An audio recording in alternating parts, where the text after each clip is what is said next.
Hello everyone, this is the module first and lecture number 5. Okay.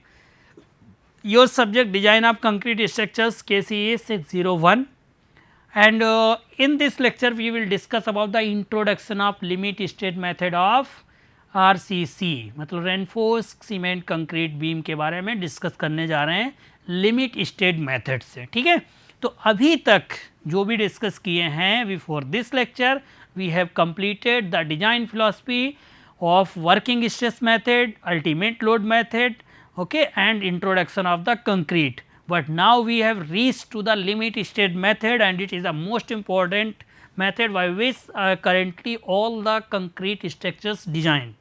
So, let me introduce to myself first of all, myself Indresh Kumar Singh, faculty of department civil engineering BBD NIIT Lucknow. Okay. So, this is your design of concrete structure, it is your subject name and subject code of your university KCE 601. In module 1, this is the lecture number 5, and here we start the limit state methods. So, let us start. This is the most rational method which takes into account the ultimate strength of the structure and also the serviceability requirement.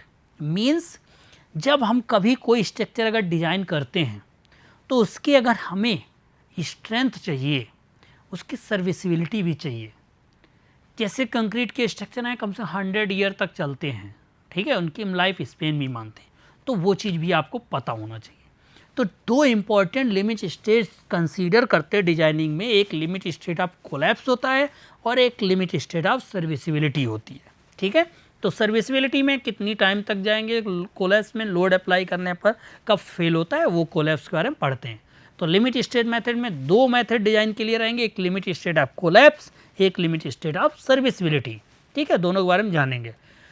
तो आपको पता होना चाहिए it is a judicious combination of working stress and the ultimate load method of design. तो limit state method जब दिया गया है तो दोनों का कंबाइन करके एक अच्छा सा बनाया गया है जिसमें कि अल्टीमेट लोड मेथड और वर्किंग दोनों को. द एक्सेप्टेंस ऑफ जो acceptable limit of safety and serviceability requirement before failures occurs is called the limit state. मतलब ये कह रहे हैं कि जो एक्सेप्टेबल लिमिट ऑफ सेफ्टी है और जो सर्विसिबिलिटी है किसी भी स्ट्रक्चर की, ठीक है, वो उसके फेल करने से पहले तक जितनी भी मिल जाती है before failure occurs requirement accept करते हैं, उसी को हम लोग बोलते हैं limit state. This method is based on the concept of safety at ultimate load and serviceability at working stress. ठीक है, मतलब ये कह रहा है कि ये हमारा मेथड लिमिट स्टेट मेथड है. जो चीज़ वर्किंग स्ट्रेस मेथड हमें दे रही थी, क्या दे रही थी, वो हमको दे रहे प्रोवाइड करा रहा था सर्विस, तो वो चीज़ हमको उसमें प्रोवाइड करा रहे थे. एंड अल्टीमेट में अल्टीमेट लोड मेथड्स यूज कर रहे थे, तो वो चीज़ आपकी हो जाएगी. ओके, तो अल्टीमेट लोड मेथड और वर्किंग स्ट्रेस मेथड जो आपका रहेगा. तो ये दो है आपके दो इम्पोर्टेंट लिमिट स्टेट्स कंसीडर जो डिजाइन करेंगे, वो आपका रहेगा लिमिट स्टेट ऑफ कोलैप्स और लिमिट स्टेट ऑफ सर्विसिबिलिटी. देखिए, what is limit state? The acceptable limit of safety and serviceability required before failures occur is called limit state. ठीक है, design concept क्या रहेगा इसमें कि सेफ्टी, सबसे पहले हमको चाहिए सेफ्टी.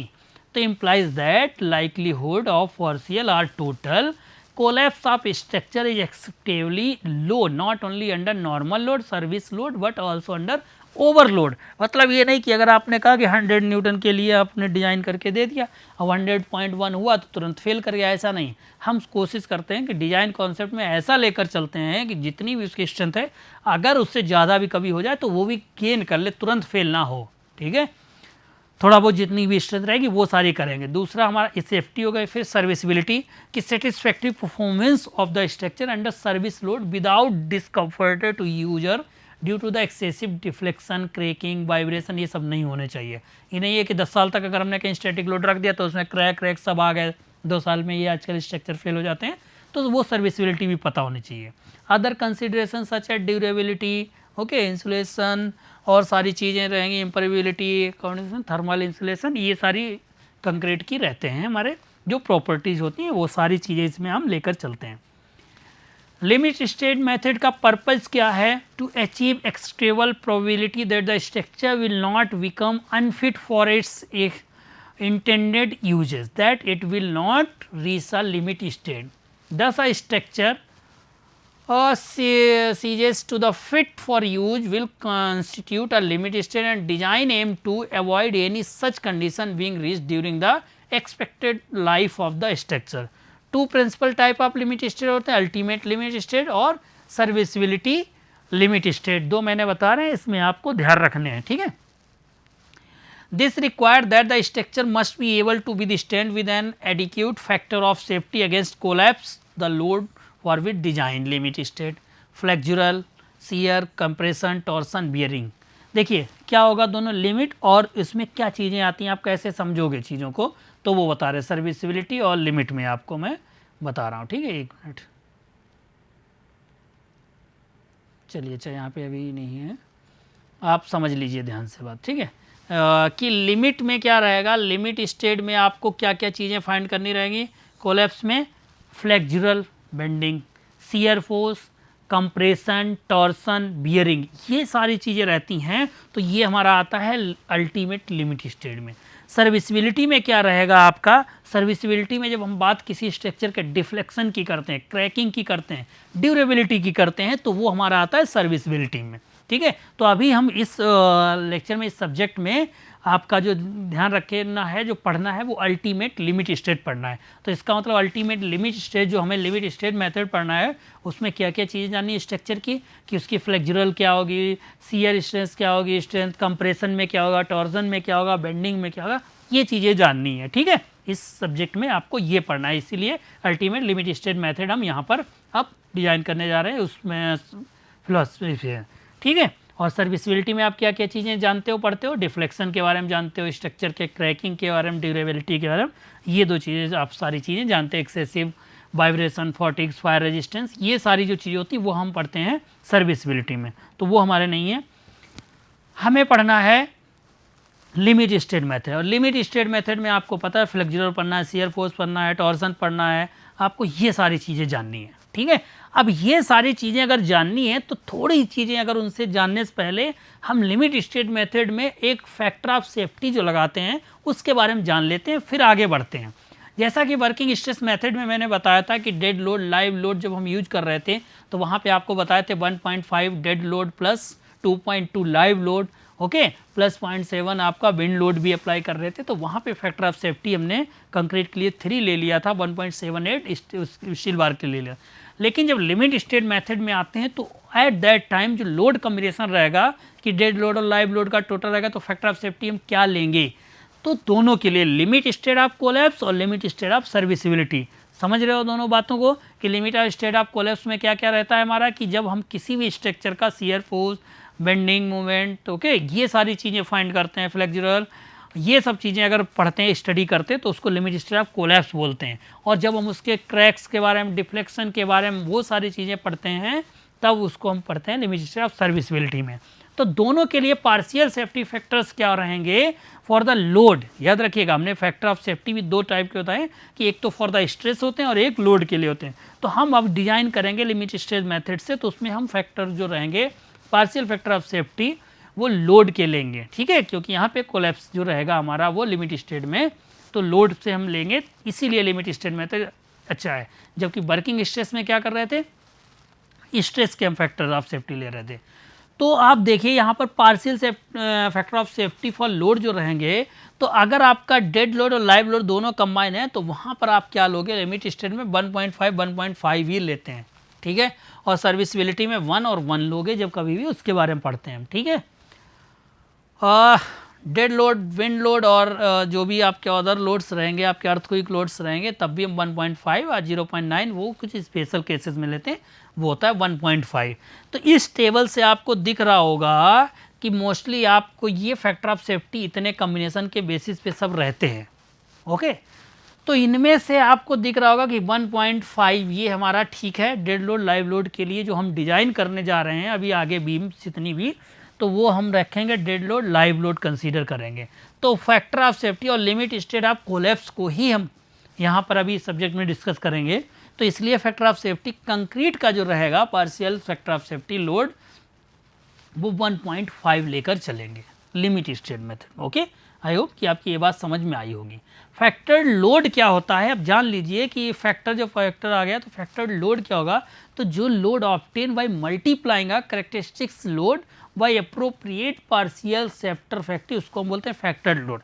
जैसे आपको दे दिया, मैंने कहा 100 किलो न्यूटन लोड के लिए डिजाइन करो, तो आपने 100 किलो न्यूटन लोड जो लिया उसमें 1.5 से मल्टीप्लाई कर दिया, पार्शियल सेफ्टी फैक्टर यूज कर दिया। अब जो लोड आ गया वो हमारा 150 किलो न्यूटन आ गया, ये हो गया फैक्टर्ड लोड। अब हम जब डिज़ाइन करने जाएंगे तो 150 के लिए डिज़ाइन करेंगे, ठीक है। तो इसको डिज़ाइन जब करेंगे तो 1.5 फैक्टर ऑफ सेफ्टी, यही अगर हम वर्किंग स्ट्रेस में कर रहे हो तो 3 से अगर मल्टीप्लाई करते हैं, वो रजिस्टिंग के लिए स्ट्रेस में करते हैं, मान लो समझ लो, तो वो हो जाता है हमारा 300, तो बहुत ज़्यादा पहुँच जाता है, ठीक है। तो इसने के लिए हमें डिज़ाइन करना है। तो आपका कभी भी जब आप 100 के लिए डिज़ाइन करोगे, 100 आपने लोड बताया जहाँ पे आएगा, तो आपको पता है कि 100 से ऊपर तो हमें नहीं जाना है, स्ट्रक्चर फेल कर जाएगा, टूट जाएगा, तो आप कभी नहीं जाओगे। अगर रेंडमली कभी आप पहुँच भी गए 105, 110 तक भी चला गया लोड, तो भी कोई प्रॉब्लम नहीं। क्यों? क्योंकि हमने फैक्टर्ड लोड अप्लाई किया लिमिट स्टेट में। 125 पहुँचा तो आप तुरंत हट भी जाओगे, वहाँ से लोड हटाओगे कि भाई ज़्यादा हो रहा है, स्ट्रक्चर हमारा टूट सकता है, फेल कर सकता है। क्यों? तो वो आपको पता थी कि इतने के लिए होता है, ठीक है। तो इसीलिए फैक्टर्ड लोड अप्लाई करते हैं, पहली बात हो गई। कंक्रीट में जो मॉडुलस ऑफ इलास्टिसिटीज़ होती हैं, आपको पता है कि जो कंक्रीट की होती है शॉर्ट टर्म वैल्यू ईसी होती है, वो कोड ने हमारे बताया है कि उसकी वैल्यू कितनी होती है। जैसे कि आपको स्टील की पता है 2 × 10⁵, ठीक है। ऐसे कंक्रीट की जो रहती है वो हो जाएगी आपकी 5000 × √σ(c)k। ओके, ये हम यूज करके जो हमारी characteristic strength compressive strength concrete की होती है उसको यूज करके ईसी निकाल सकते हो। लॉन्ग टर्म में ईसीआर क्या हमारी हो जाएगी, जो शॉर्ट टर्म में रहती है, जो ईसी की वैल्यू तुरंत क्विक में फाइंड करते हो, उसी को हम डिवाइड कर देते हैं 1 + थीटा से। अब यहाँ थीटा क्या गया, थीटा आ गया हमारा क्रीप कोफिशिएंट। अब क्रीप कोफिशिएंट क्या होगा, जैसे कोई बीम है 1 साल 2 साल 3 साल बाद देखिए हल्के हल्के अगर क्रैक आने लगे श्रिंकेज के कारण, ठीक है, किसी के कारण, तो जो हल्के क्रैक आते हैं उसको हम लोग बोलते हैं क्रीप, ठीक है। और वो क्रीप उसका कोई कोफिशिएंट होता होगा, हो सकता है बिल्कुल ही ना आए, तो कोई बात नहीं, वही वैल्यू आ जाएगी। थोड़े बहुत आएंगे तो उसकी वैल्यू चेंज होगी हमारी। तो जो हमारा मॉडुलस ऑफ इलास्टिसिटी है, ये आप जान लीजिए कि दोनों क्या रहता है, शॉर्ट टर्म में अगर हमारी वैल्यू इतनी रखनी है और लॉन्ग टर्म में EC/1 + थीटा हो गया। क्रीप कोफिशिएंट कितना होता है, तो ये 1.6 एट 28 डेज पे होता है, 1.1 at the end of 365 days पर आपका रहेगा, ठीक है, इन 7 डेज 2000। सिग्मा सी के क्या होता है, 28 दिन करेक्टरिस्टिक्स कंप्रेसिव स्ट्रेंथ जो रहती है वो तो आपको पता ही है कि M20 है तो 20 हो जाएगी, M15 है 15 हो जाएगी। ES क्या है, 200 किलो न्यूटन स्टील की जो दी गई, ये हमने वही लिखा था 2 × 10⁵ में लिखा था न्यूटन पर mm² में, ठीक है। ये आपको याद रखनी है। तो ये मॉडुलस ऑफ इलास्टिसिटी कहाँ पे यूज होनी है, ये सारी चीज़ें अभी डिजाइनिंग में यूज करेंगे हम लोग, ठीक है, जब स्ट्रेस और स्ट्रेन की बात करेंगे। तो फैक्टर्ड लोड आप समझ गए हो लिमिट स्टेट मेथड में। अब है कि व्हाट इज डिजाइन स्ट्रेंथ क्या होगी, कि डिजाइन स्ट्रेंथ क्या निकलेगी जब हम डिजाइन कर रहे होंगे। तो in design calculation design strength for a given material and the limit state obtain by dividing the characteristics strength by a partial factor factor appropriate to the material and limit state when assessing the strength of structure member limit state of collapse should be, ये ध्यान रखना है आपको, ठीक है। Design strength क्या होगी, जो भी आपकी गिवन मटेरियल की डिजाइन स्ट्रेंथ अगर फाइंड करनी है तो उसकी जो कैरेक्टरिस्टिक्स स्ट्रेंथ है, समझिए दोनों तरफ से हम सेफ्टी की बात कर रहे हैं। लोड लिया था उसमें पार्शियल सेफ्टी फैक्टर से मल्टीप्लाई किया था, तब हमने डिजाइन किया था उतने लोड के लिए, ध्यान रखिएगा। जब उसकी डिजाइन स्ट्रेंथ की बात की गई तब हम आपको कितना बता रहे हैं कि जो डिजाइन स्ट्रेंथ उसकी कैरेक्टरिस्टिक्स स्ट्रेंथ है उसको डिवाइड कर दो कि इतना ही बस हमारी स्ट्रेंथ इसकी है। किससे डिवाइड कर दो, पार्शियल सेफ्टी फैक्टर से, ठीक है। दोनों तरफ से बिल्कुल सेफ्टी का ध्यान रखा जाता है, कितने बड़े बड़े स्ट्रक्चर बनते हैं। तो वो जो पार्शियल सेफ्टी फैक्टर है वो कोड ने बताया, आपको ध्यान रखना है कि कंक्रीट के लिए जो वैल्यू रहती है 1.5 और स्टील के लिए जो रहेगी यहाँ पर वो 1.15, ठीक है। किसके लिए, स्टील के लिए 1.15 और कंक्रीट के लिए कितनी रहेगी 1.5, ठीक है। दोनों बात समझ गए हो पार्शियल सेफ्टी फैक्टर। तो जो कैरेक्टरिस्टिक्स स्ट्रेंथ रहती है उसको अगर डिवाइड कर दोगे तो हम क्या करेंगे, जो हमको मिलेगा वो डिजाइन स्ट्रेंथ मिलेगी। ठीक है, ध्यान रखिएगा। डिजाइन एंड एनालिसिस की जब बात करते हैं तो एनालिसिस में हम लोड पूरा लेकर चलते हैं और सारी चीज़ें बताते हैं, कैलकुलेट करते हैं। और जब हम डिजाइन करते हैं तो इसमें हम क्या बताएंगे, उसके स्ट्रक्चर कितनी इसकी स्ट्रेंथ है, और फिर हम बताते हैं उसकी सारे सेक्शन के बारे में। ठीक है, ये होता है आपका। तो डिजाइन और एनालिसिस टर्म ध्यान रखिएगा। तो आप समझ गए होंगे कि हम कैरेक्टरिस्टिक्स स्ट्रेंथ और जो बात कर रहे हैं लोड की, तो वो कैसे कहाँ से सर आएगा। चलिए लोड तो आपने बता दिया, अब ये कहाँ से आएगी कैरेक्टरिस्टिक्स स्ट्रेंथ। तो अब हम आते हैं स्टील और कंक्रीट दोनों के लिए। ठीक है, तो आपकी दोनों के लिए जब बात करेंगे तो अब हम बात कर रहे हैं कि अगर स्ट्रेस इनटू एरिया मिले तो एरिया मल्टीप्लाई करोगे तो वो आपको लोड मिल जाएगा, स्ट्रेंथ मिल जाएगी। तो वो स्ट्रेस जो आपकी स्टील में होंगी और कंक्रीट में होंगी उनकी बात कर रहे हैं कि कितना हम लिमिट स्टेट में कंसीडर करते हैं। ठीक है, तो कितना कंसीडर करते हैं ये आप समझिए। आपने क्या किया कि कंक्रीट की प्रॉपर्टी जब पढ़ी होंगी तो आपको पता होगा कि आपने एक क्यूब बनाया। ठीक है, उस क्यूब की साइज रखी आपने 150। ठीक है, कितनी रखी, 150 mm का एक क्यूब लिया। ठीक है, ऐसे ही आपने 100 क्यूब बनाए। कितने बनाए, 100 क्यूब। और उनको क्या किए, जब बना लिए फिर उनकी हमने जाके कंप्रेसिव स्ट्रेंथ चेक की। कंप्रेसिव स्ट्रेंथ जो चेक करेंगे आप, तो आप ध्यान से देखिए, जब मशीन में रखते हैं तो नीचे से भी सपोर्ट, ऊपर से आ गया सपोर्ट, और फिर हमने लोड अप्लाई करके उसकी स्ट्रेंथ चेक की। लेकिन जब हम स्ट्रक्चर में बीम बनाते हैं तो वहाँ तो लोड अप्लाई होगा, नीचे से कोई सपोर्ट थोड़ी रहेगा कि कंप्रेस करेगा। बात समझिएगा ध्यान से, दो चीज़ें हो गई। तो जब हम 150 mm के अगर 100 क्यूब बनाए हैं, उनकी जो स्ट्रेंथ आती है तो उसमें ध्यान रखिएगा जो भी वैल्यू लिखी जाएगी उसमें 5% से ज़्यादा फेल नहीं करने चाहिए। 100 में से 95 बिल्कुल उससे ज़्यादा है, उतनी वैल्यू होनी चाहिए। ठीक है, कम 5% से ज़्यादा नहीं, तभी हम उसको मानेंगे।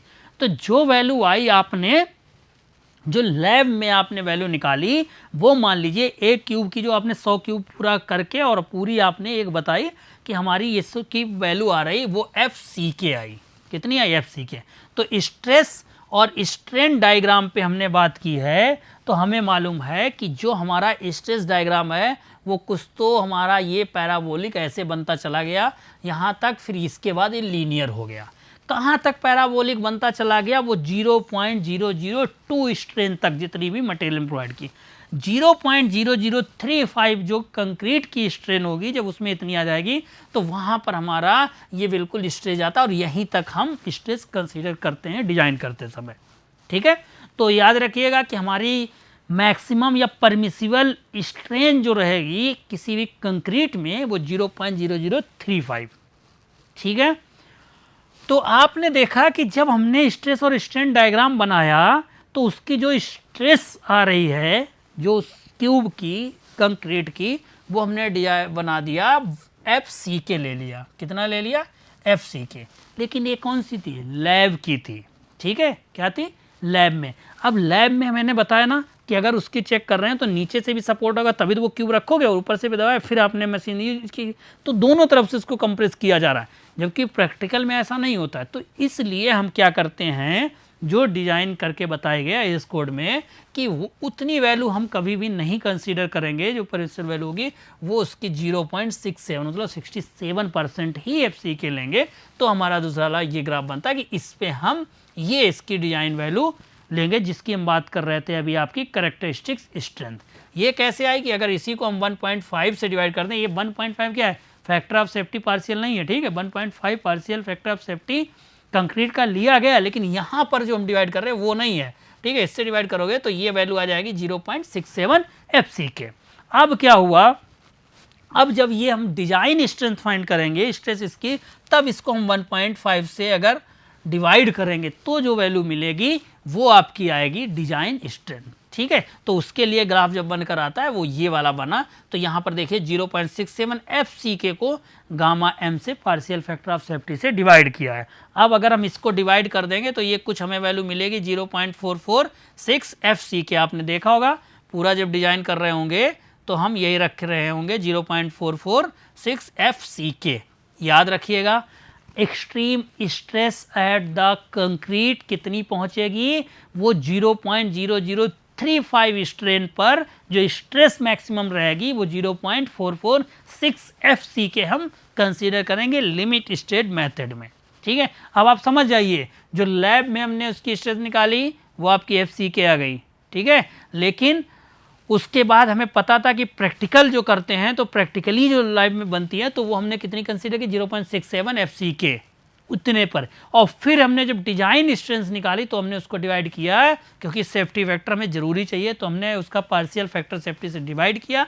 पार्शियल सेफ्टी फैक्टर जो होता है वो हमारा 1.5 होता है कंक्रीट के लिए और 1.15 स्टील के लिए RCC में कंसीडर किया गया।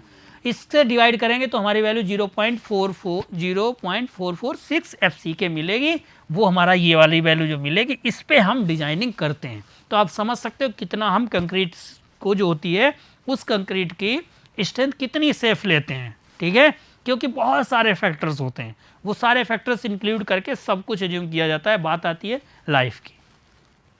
तो आप यहाँ से एक बात तो समझ गए हो कि आपका 0.0035 पर मैक्सिमम हमें परमिसिबल स्ट्रेस मिलेगी। 0.002 तक, ध्यान से ध्यान रखिएगा इस वाले ग्राफ को, 0.002 तक हमारा जो स्ट्रेस डायग्राम बन रहा है वो बन रहा है पैराबोलिक, और उसके बाद में 0.002 से 0.0035 स्ट्रेंथ तक स्ट्रेट लाइन बन रहा है। अब हम जब ब्लॉक बनाएंगे, यहाँ पर देखिए ये हमने बीम कंसीडर की एक, ठीक है, जिसकी विड्थ V डेप्थ D है, यहाँ सिंगली रेनफोर्स बीम है, इसका स्ट्रेन डायग्राम बनाए हैं। तो स्ट्रेन डायग्राम ध्यान से देख लो, ये 0.002 दिख रहा है और ये 0.0035 दिख रहा है। ठीक है, ये इसकी न्यूट्रल एक्सिस, यहाँ पे हमने XUV मान ली है, ये इसमें मानी, और वहाँ KD मानते थे वर्किंग स्ट्रेस मेथड में। यहाँ पर आप देखिए जब हमारी 0.0035 आपको स्ट्रेन मिल जाएगी, एट दैट पॉइंट आपको स्ट्रेस कितने मिलेगी, तो स्ट्रेस ब्लॉक में गए तो वो हमको मिलती है 0.0446 सिग्मा CK या FCK जो हमने माना था यहाँ पर। तो आप देख सकते हो ये FCK लिखा है। ठीक है, तो ये वाली वैल्यू हमारी आई है कितने पर, 0.0035 पर। ठीक है, तो वही हमने लिखी है ये 0. अगर हम 0.67 को 1.5 से डिवाइड करेंगे तो ये वैल्यू आ जाएगी। ठीक है, अब यहाँ पर आप ध्यान से देखिए, जहाँ 0.022 लिखा है, ये वाली लाइन है सीधे उसके ऊपर से आएगी, इस पॉइंट तक ये लाइन जो हमने बनाई ये वाली, ये स्ट्रेट लाइन है, और उसके बाद में जो बना है ये पैराबोलिक है। कहाँ से आया ये ड्रॉ करते समय याद रखिए न्यूट्रल एक्सिस, ये इस पॉइंट से। ठीक है, न्यूट्रल एक्सिस से लेकर 0.002 तक जहाँ तक स्ट्रेन है वहाँ तक आपका पैराबोलिक कर्व बनेगा, और फिर स्ट्रेट लाइन 0.003 तक। तो सिंगली रेनफोर्स बीम जब डिजाइन कर रहे होंगे लिमिट स्टेट मेथड से, ये कोई हमारा जो भी क्रॉस सेक्शन हमने लिया है उसका स्ट्रेन डायग्राम बनाए हैं। ठीक है, स्ट्रेन डायग्राम हमारा यूनिफॉर्म बना है, एज्यूम्सन है, और इसमें हमारा क्या होगा कि ये मैक्सिमम जो परमिसिबल स्ट्रेन जो हमारी प्रोवाइड कर सकते हैं, जो वहाँ तक पहुँच सकती है, वो 0.0035 है। 0.002 क्यों कंसीडर कर रहे हैं, क्योंकि यहाँ तक हमारा स्ट्रेस डायग्राम वेरी कर रहा है, इसलिए इस पॉइंट को ही कंसीडर किया गया। ठीक है, अब बात आई कि यहाँ पर ये स्टील की, ये कहाँ से आ गई, ये स्टील की। ठीक है, तो स्टील का देखते हैं, आपको दिया होगा, चलो नहीं दिया है। ठीक है, तो स्टील का भी मैं बना के बता देता हूँ कि ये वैल्यू कितनी ली गई है, 0.002 प्लस 0.87 सिग्मा बाई ES। ठीक है, ये इसकी स्ट्रेन होगी। तो ये इसकी स्ट्रेन कैसे होगी, अगर आपने देखा होगा, ध्यान से देखो, जो ग्राफ बनता है आपका माइल्ड स्टील का कुछ इस तरीके से होगा। यहाँ पर वैल्यू यहाँ पर वैल्यू आपकी 0.002 है। अब आप समझिए कि अगर हमने कोई भी FY हमने ग्रेड यहाँ पर ले ली है, ठीक है, तो उस पर अगर हमारा 1.15 से डिवाइड करेंगे तो आपका क्या होगा, जो 1.15 से डिवाइड करोगे फैक्टर ऑफ सेफ्टी से, तो सिग्मा वाई को मिल जाएगा हमारा 0.87 सिग्मा वाई। ठीक है, इसको अगर ES से डिवाइड कर दोगे तो हमें क्या मिल जाएगी, स्ट्रेस।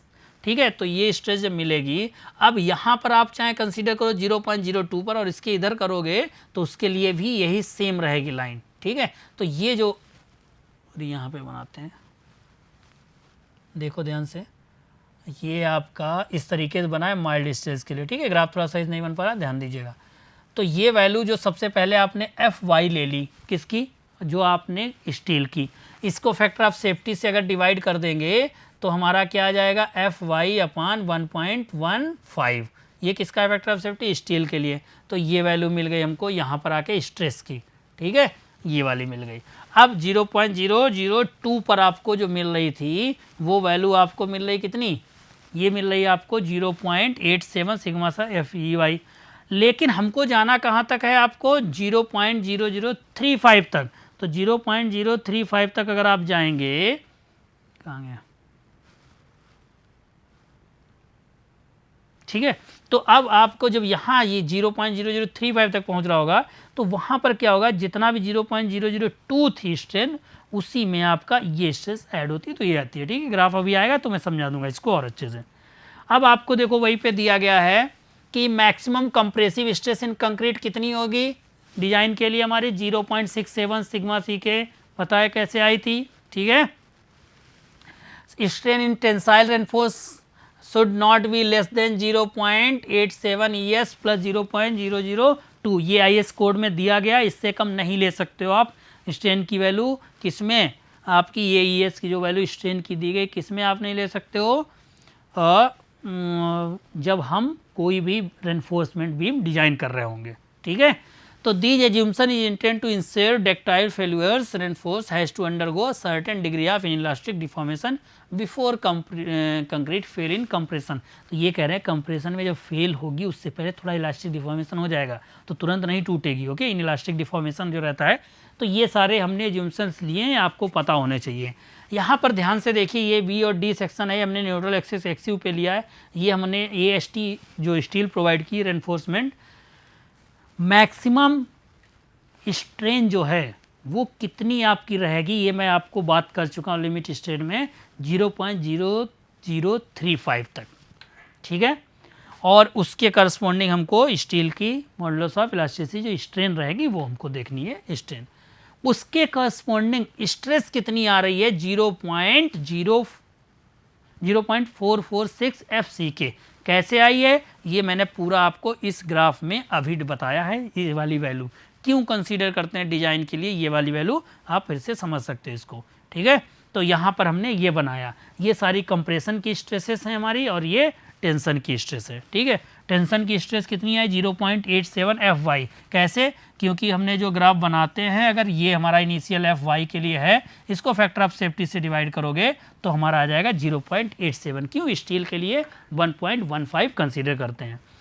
इससे जो ग्राफ को और मैंने जूम करके बताया है आपको कि देखिए कहाँ तक हमारा ये इस पॉइंट तक क्या स्ट्रेट लाइन है, यहाँ पे स्ट्रेन कितनी रही होगी, 0.002 और यहाँ पर 0.0035। तो इन दोनों के बीच में हमारा ग्राफ कैसा बन रहा था, कंक्रीट का स्ट्रेट लाइन, इसीलिए ये लाइन स्ट्रेट है। और इससे नीचे 0 तक कैसा बन रहा था, पैराबोलिक। तो ये हमारा पैराबोलिक रहेगा, ठीक है। ये स्ट्रेस डायग्राम हो गया, ब्लॉक डायग्राम आप समझ गए होंगे। अब इससे हम निकालेंगे कि यहाँ पर देखिए ये टोटल जो C फोर्स है, मान लीजिए कंप्रेशन फोर्स टोटल C है, तो ये कैसे निकलेगा, तो ये इस रेक्टेंगुलर ब्लॉक के लिए अगर मैं C1 मान लें, पैराबोलिक के लिए C2 मान लें, तो फिर C इक्वल टू हमारा आ गया C1 प्लस C2। ये टोटल फोर्स आ जाएगा कंप्रेशन में। अब बात आएगी सर C1 C2 तो आपने अलग अलग बना दिए, ये कैसे हम निकालेंगे, बता रहे हैं आपको हम वो सारी चीज़ें भी, ठीक है। तो रिकमेंडेशन फॉर इंडियन स्टैंडर्ड जो है मैंने आपको बताया है कि इसको डिज़ाइन करने से पहले और हमारा क्या होता है, तो ये हम अपना नेक्स्ट लेक्चर में अभी रिकमेंडेशन आपको बताएंगे, ठीक है। Okay class, thank you.